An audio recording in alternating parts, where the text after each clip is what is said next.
So, with no further ado, I'm just going to let Bill take the floor. So thanks again very much. Yeah, 4 years.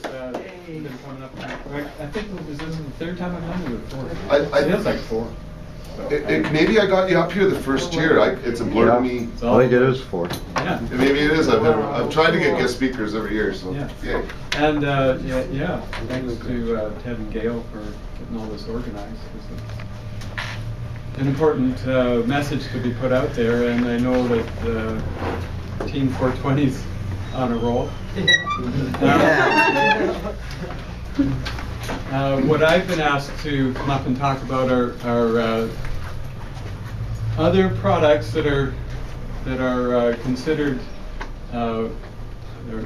utilized from the hemp plant, because most of us, because of 420, we're thinking it's marijuana.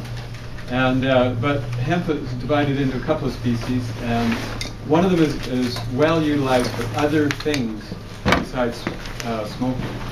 And so look around, we've got a variety of things here. We're going to just kind of chat about it. First of all, though, I'd like to touch on a little bit of the history of hemp. Approximately 8,000 to 10,000 years ago, people started using hemp as a clothing material. And we know this because the oldest piece of fiber ever found is a piece of hemp fiber. And it's somewhere in the range of 8,000 to 10,000 years. They haven't totally nailed it down. And even after 4 years, I keep forgetting what country it was found in. Do you know, Emily? China. Possibly China. But we do know with China that 2,000 years ago, the Chinese invented paper. And where would our world be if we didn't have paper? I mean, it's just like such an amazing product. It's everywhere. What did they use to create paper? Thank you. It was hemp. And hemp has been used for also, probably dating back to those 10,000 years ago or more, for a food product, because it has seeds. And those seeds are utilized for food. So we're going to look at those kind of categories. Paper, we're going to look at food, and we're going to look at textiles. I think I'll start with paper. You all know the book. The Emperor Wears No Clothes is probably the most famous book of lots of books that have been produced over the years. But Jack Herrera had, done his research at a time when everybody just figured that you better throw people in jail for having marijuana. That was kind of the beginning and the end. And he went into the history and the uses and why it was banned, etc. And I'm sure you talked about the banning part, but it seems that in about 1935, the U.S. government, through the Marijuana Tax Act, they banned marijuana. Unbeknownst to thousands of farmers that were growing hemp at the time, they rolled hemp in with marijuana, and all of a sudden their crops were illegal. And that put to an end, particularly in Kentucky and in the Dakotas and Minnesota, places that were huge hemp growing states. All of a sudden, it's totally wiped out. I think I'm talking to an audience, I don't mind saying this too, but there's a little bit of craziness in the U.S. Mentality. And one of the funny historical things is that in the Second World War, when the U.S. joined the Allies and actually went to war, they found out they didn't have enough nylon, they didn't have enough cotton to make uniforms, to make ropes. And so the U.S. Navy produced a movie called Grow Hemp for Victory. Not only did they re-legalize the growing of hemp during the Second World War, they also gave people the option to not have to become a soldier or sailor if they were growing hemp. You could get a result from going to war if you're a hemp farmer. 1945, the war's over. oops, this is a bad product. So they banned it again. And I saw on a video one time of GIs going out, General Infantry of the U.S. Army, going out with flamethrowers, and they were probably wearing hemp uniforms, and they have flamethrowers, and they're burning down hemp crops.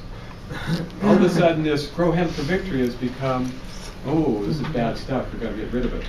That's 1945, and I happen to know that that's 64 years ago.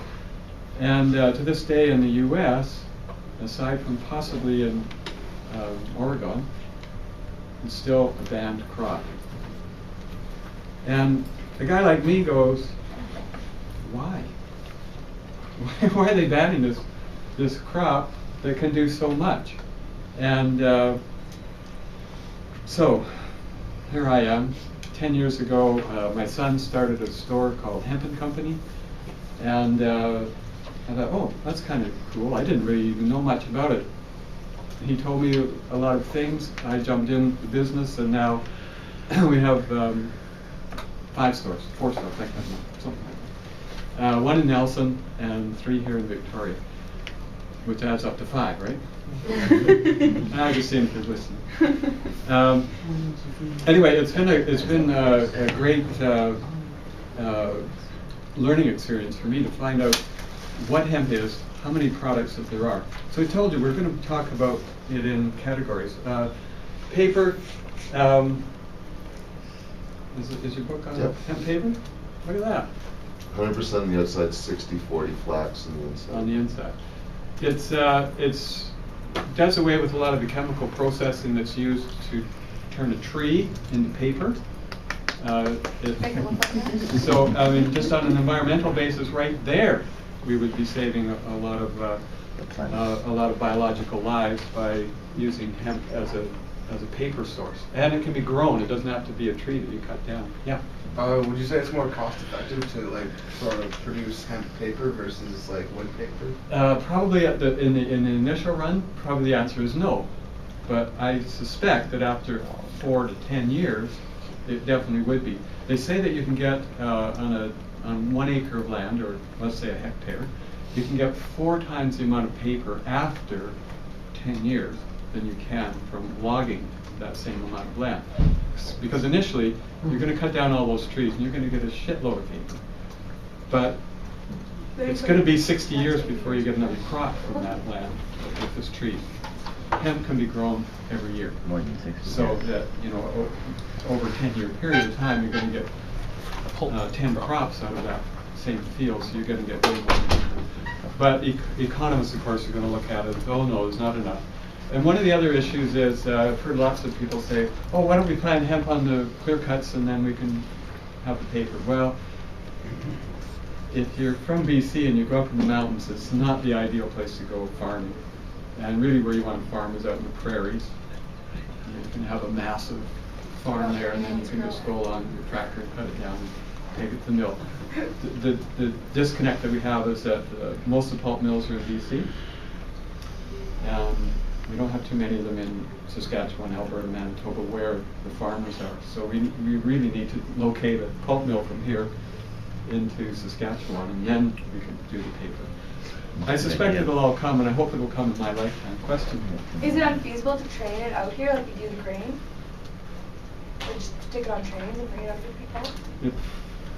I'm not an economist. I don't really know. It doesn't make sense. I'm not It makes talking sense to have the economy. processing Yeah. facilities right there in the prairies. Probably not because of the transportation thing. Then you're hauling all that fiber out here to put into a mill. Probably it wouldn't. A paper. You might be interested in this little product we have in our store. It's pure hemp paper. I don't have no idea what they use it for. I thought it was a book, but I couldn't read it. To glue pages together. Yeah, they glue the pages together. Question. The answer gets this little prize here. Can you name a fairly famous American industrialist who used hemp in the 1920s and 30s? Harrison Ford. Oh, no, not for I think we're damn close with Harrison.